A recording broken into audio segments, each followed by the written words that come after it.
aleluia, aleluia.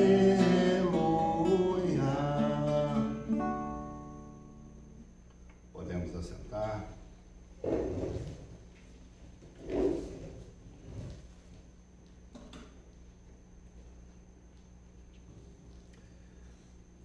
João 3, versículos 1 a 17, um texto muito rico, e que tem até um daqueles versículos que a gente sabe de cor, né? João 3,16, está exatamente nesse trecho.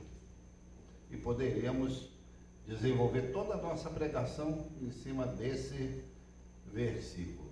Mas eu vou explorar um pouquinho mais outras nuances desse texto, outras situações que acontecem e que vão contribuir para a gente compreender melhor até esse versículo 16. O fato é que Jesus, ao mesmo tempo que despertava a ira e a rejeição de muitas pessoas na religião de Israel, no estabelecimento religioso, ele também tinha admiradores, não é? E desses admiradores nós temos dois grandes fariseus. Lembrando que fariseu na Bíblia não é uma palavra pejorativa. Hoje, quando você chama uma pessoa, fulano é um fariseu, quer dizer, você está fazendo uma crítica, é sinônimo de hipocrisia, sinônimo de um monte de coisa, né? De incoerência, etc, etc. Mas, no Evangelho, fariseu era simplesmente a referência a um grupo religioso, numeroso, poderoso, da classe média, digamos assim, de Israel na época de Jesus. Não eram os mais poderosos, porque os mais poderosos eram os saduceus, esses que tomavam conta do templo de Jerusalém, que tinham as receitas, né, de tudo que todas as contribuições que chegavam para o templo. Então eles administravam esse montante assim razoável de dinheiro que circulava em Israel e eram a nata, digamos assim, das classes sociais de Israel. Os fariseus, eles estavam numa situação, digamos assim, economicamente inferior, mas gozavam de muito prestígio entre o povo, que eram considerados aqueles religiosos dedicados, exemplares e tudo. Dois desses fariseus são mencionados por João. Um deles é Nicodemos, que nós vamos ver hoje, e outro, José de Arimateia. José de Arimateia, que cedeu o seu sepulcro, que ele tinha na sua casa, ou seja, a casa dele era tão grande que tinha até um cemitério particular. E cedeu então o seu sepulcro para que Jesus fosse colocado, e depois o resto da história a gente conhece, que ele não ficou lá muito tempo, não é? Glória a Deus por isso. Mas vejamos aqui, Nicodemos, né? Nicodemos vai, então, ele tem uma admiração por Jesus, ele quer se aproximar daquele homem lá da Galileia, de fora de Jerusalém, de fora dos circuitos urbanos da religião.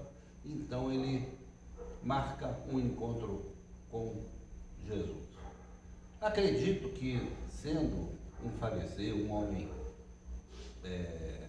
experiente, uma pessoa, né, que conhecia muito da religião de Israel, talvez até para lhe dar alguns conselhos, porque Jesus era jovem, né?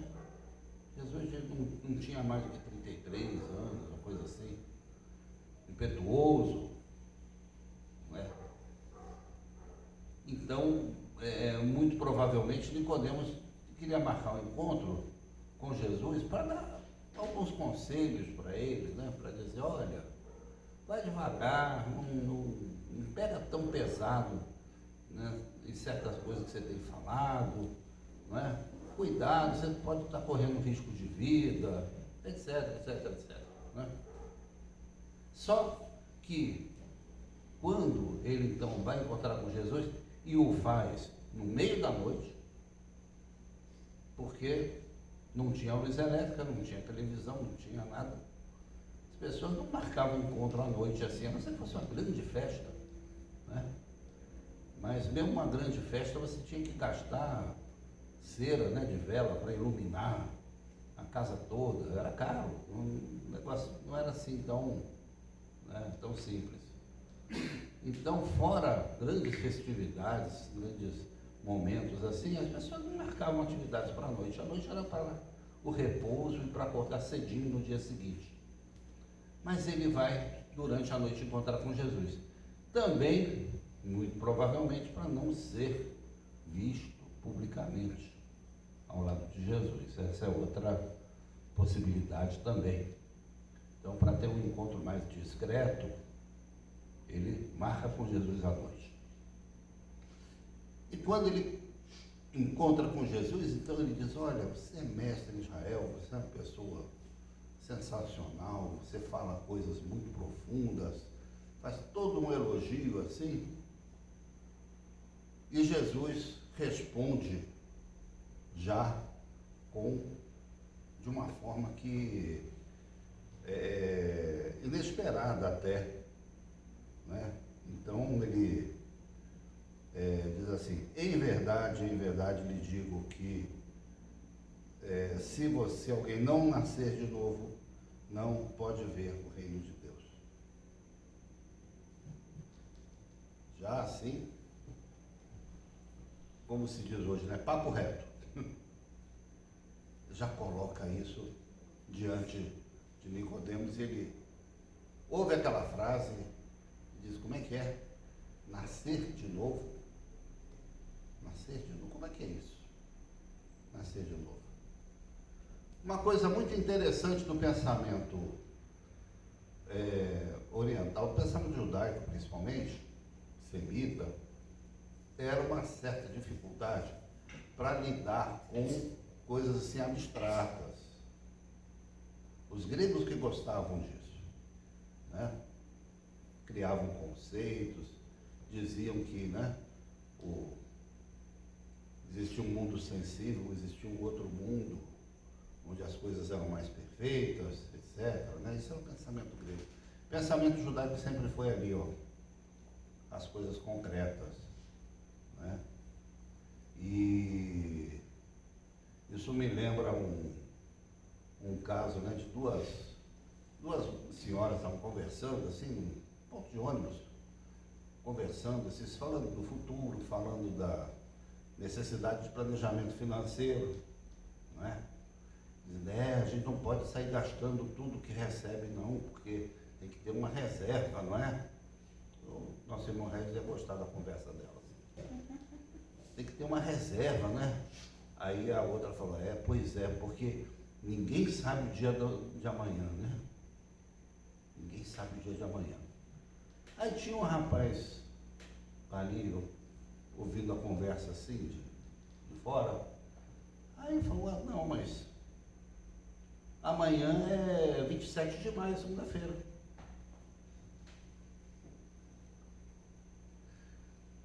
Não era disso que elas estavam falando, né? Falando da forma mais alegórica, né? Levou a coisa assim ao pé da letra, né? Então foi o que o Nicodemos, apesar de ser um mestre da religião de Israel, se viu nessa situação. Então, quando Jesus fala para ele, diz: olha, se você não nascer de novo, você não vai entrar no reino de Deus. E aí, então, ele, imediatamente, ele pergunta, né? Como pode um homem nascer sendo velho? Será que pode voltar ao ventre materno e nascer uma segunda vez? Por isso me ocorreu a imagem de um feto, né? Aquela fotografia clássica de um feto ainda no ventre da mãe, muito pequenininho. Nesse estágio a mulher nem apresenta aquela barriga ainda, né? No início da formação, cabeça bem grande, bracinhos, perninhas se formando. Era exatamente isso que Jesus não queria dizer. Não era esse nascimento. Não que a experiência do nascimento não seja fundamental, importante. Jesus mesmo quis passar por essa experiência. Jesus foi um feto igual a esse. Jesus foi uma criança, né? Jesus sujou fralda, igual todo mundo. Ele quis viver desde o início mais absoluto a aventura humana. Então ele sabia muito bem o que significava a importância, né, de nascer. Mas não era desse nascimento que Jesus estava falando, né? Então, essa era a dificuldade de Nicodemos. O que significava esse nascer de novo? Ele considerava a vida dele provavelmente uma vida perfeita. Ele provavelmente vinha de uma das boas famílias da sua cidade, da sua comunidade. Ele tinha uma formação religiosa, ele observava com cuidado todos os preceitos da lei de Deus para ter uma vida reta, para ter uma caminhada diante de Deus, assim, de que ele não tivesse do que se envergonhar, não é? Então, a vida para ele estava muito bem encaminhada. E se alguém chegasse para ele e dissesse: olha, você precisa começar tudo de novo, você precisa nascer de novo, ele realmente deve ter se incomodado com essa figura que Jesus usou para como pré-requisito para que a pessoa ingresse no reino de Deus, porque foi isso que Jesus veio anunciar. Mas então, para que nascer de novo? Não é? Nós precisamos nascer de novo para nós mesmos, para os nossos valores, para a nossa formação, para tudo que nós somos. Isso precisa ser um processo interno dentro de nós. Precisamos retomar, rever a nossa história e reescrever essa história. Não é um processo fácil, não é um processo simples, mas, glória a Deus por isso, nós não vamos viver esse processo sozinhos, tá? Pode ficar tranquilo com relação a isso. Mas ele precisa acontecer. É basicamente o que a gente chama de conversão. Quando alguém se converte, muitas vezes no senso comum, quer dizer que a pessoa mudou de religião. Ela seguia uma determinada igreja, uma determinada religião, frequentava um templo, acreditava em algum livro sagrado, aí ela passou então a frequentar uma outra igreja, uma outra religião, acreditar num outro livro, num outro Deus, etc. Conversão para nós tem muito assim de um processo intelectual. Eu não quero mais saber dessa religião, porque essa daqui faz mais sentido para o meu entendimento. Mas é muito mais do que isso. Nascer de novo é mais do que isso. Nascer de novo não é simplesmente adotar uma nova religião. Nascer de novo significa rever valores. Qual é a importância das coisas para a gente? Qual é a importância da família? Pai, mãe, irmãos, primos, etc. Qual é a importância do trabalho na minha vida? Para que eu trabalho? Isso é uma coisa muito típica, né? Não, eu trabalho para ganhar dinheiro, para formar um patrimônio, para deixar uma herança para os meus herdeiros, para aqueles que vêm depois, para ter uma vida confortável. Não há nada de mal nisso. De maneira nenhuma Deus está condenando alguém por ver o trabalho dessa forma. Mas Deus nos chama para ressignificar o nosso trabalho. Através do meu trabalho, em que eu estou contribuindo com o reino de Deus? Através do meu trabalho, em que eu estou podendo melhorar a vida de outras pessoas?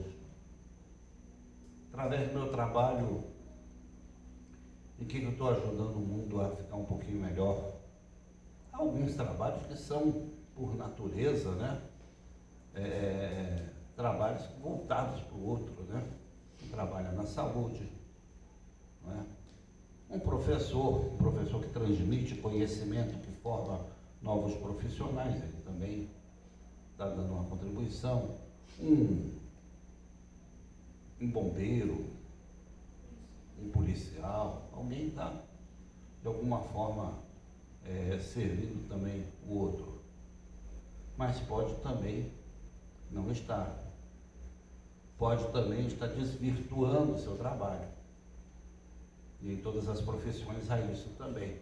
Como é que eu levo o meu trabalho? Como é que eu conduzo para contribuir não só para a minha manutenção, não só para o meu bem-estar, mas para o das outras pessoas? Então isso é uma reflexão que nós somos convidados a fazer. Da mesma forma, a relação com a família, não é? Como é que eu trato os meus pais? Como é que eu trato os meus filhos? Que tipo de valores eu estou repassando para eles? Que tipo de comportamento eu estou tendo em relação aos outros da minha casa? E a gente sabe que um dos piores lugares para se dar testemunho do Evangelho, muitas vezes é dentro da nossa própria casa. Porque dentro da nossa própria casa, as pessoas nos conhecem sem nenhuma roupagem. Dentro da minha casa eu não ando de camisa clerical, nem de paletó e gravata, nem com Bíblia embaixo do braço. As pessoas me conhecem como eu realmente sou, com os meus defeitos, com as minhas qualidades também. Então, eu não tenho a quem enganar na minha casa. Então, será que a minha atitude em relação à família é uma atitude de alguém que está construindo o reino de Deus, que tem essa pretensão, que tem esse alvo na vida? E aí por diante, não é? A nossa atitude, ela tem que ser transformadora, ela tem que ser uma atitude de alguém que está orientado por Deus. Nascer para si mesmo, nascer para o outro, nascer para Deus também, né? Como é que é o meu relacionamento com Deus? O senso comum da maioria das pessoas é aquele, né? Cada um por si, Deus por todos. Isso é a filosofia religiosa do brasileiro, da maioria das pessoas, né? Então, Deus está aí para nos proteger, mais ou menos como se fosse, né, o estado mínimo, né? Da proteção e garantir o cumprimento dos contratos, né? Essa visão que a gente tem de Deus, o Deus mínimo. Qual a sua atitude diante de Deus e qual o seu diálogo com Deus? Porque nós cremos em um Deus que é pessoal e que não só é pessoal, como dialoga conosco. Você ouve esse Deus falando para você, antes de tomar uma decisão na vida, na cura de uma doença, nas alegrias, nas comemorações, nas celebrações da sua vida, você é grato a Deus. Deus passa a fazer parte da minha vida, sem nenhum privilégio, sem nenhuma pretensão, né? Infelizmente, quando as pessoas dizem, não, eu falo com Deus, aí pronto, ele quer se colocar acima dos outros seres humanos, né? Porque ele tem acesso direto a Deus. Esse acesso direto a Deus não é só seu, não. Não é só de um líder religioso, não é só de um determinado pastor, ou padre, ou imã, ou seja lá o que for.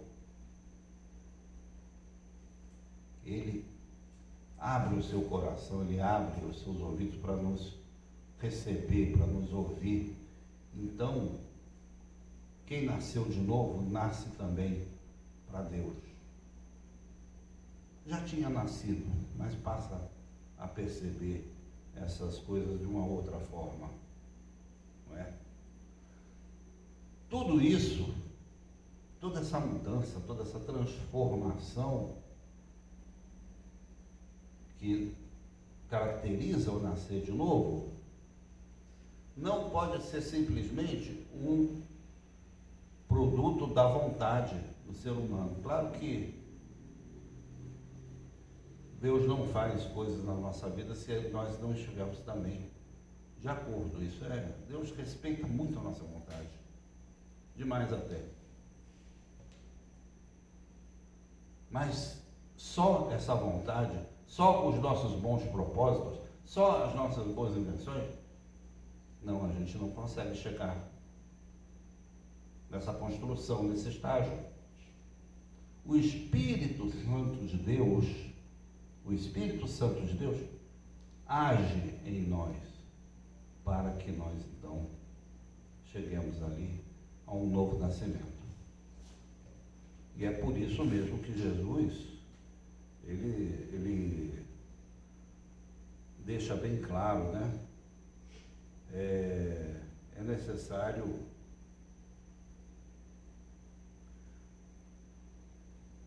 nascer da água e do Espírito. Nós nascemos da água por meio do batismo, né? O batismo representa isso, simbolicamente. Mas é necessário nascer do Espírito. Em muitos ambientes, em muitas igrejas, esse nascer do Espírito está ligado a determinadas manifestações extraordinárias, coisas, experiências profundamente emocionais, impactantes. Isso é bom. Mas o verdadeiro sentido do nascer do Espírito, o mais profundo de todos, é esse que eu estou falando para vocês, porque foi desse que Jesus falou com Nicodemos. Esse foi o grande assunto daquela conversa no meio da noite. É necessário nascer da água e do Espírito. Aí sim, com a intervenção, a ação, a obra do Espírito, aí então nós realmente nascemos de novo e nós realmente estamos no reino de Deus. Aí se abrem as portas do reino de Deus para nós. Certo? A conversa, na realidade, ela prossegue, né? Porque Nicodemos fica perplexo e ele diz assim, mas como pode ser isso? Como isso é possível? Não é? E Jesus diz, você é mestre em Israel e não sabe dessas coisas?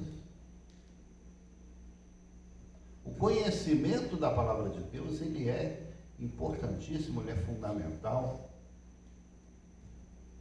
mas ele por si só, ele não é suficiente para promover esse novo nascimento.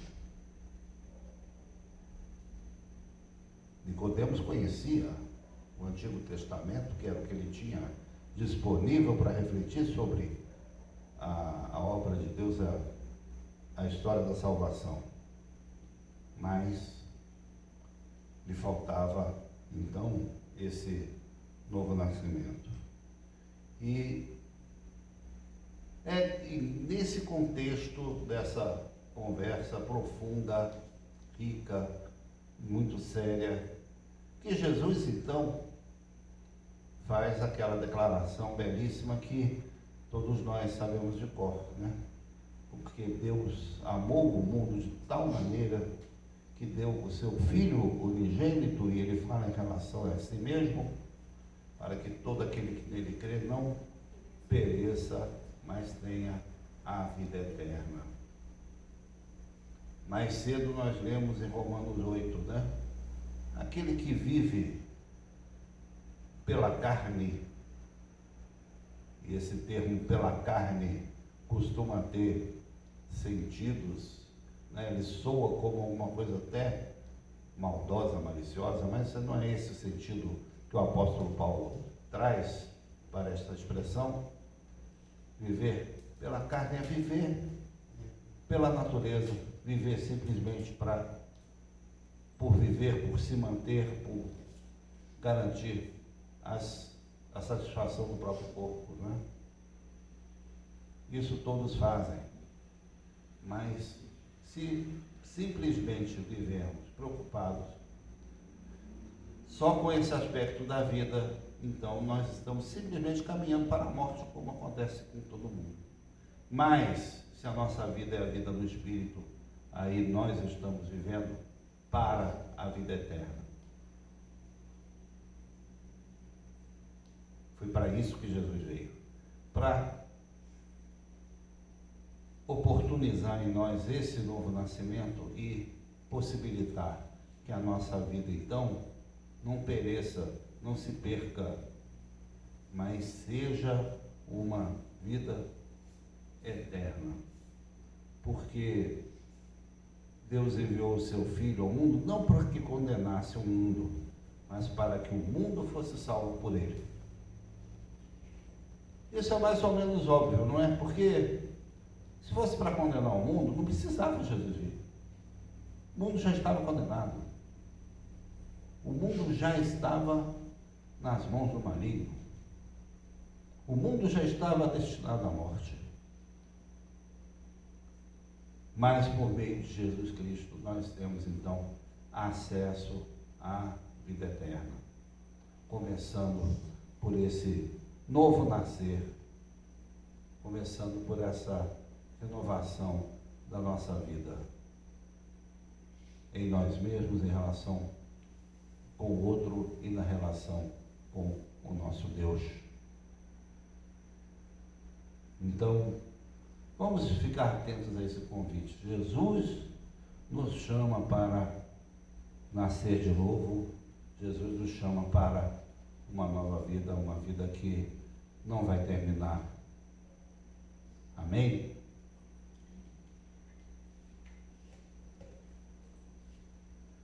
Vamos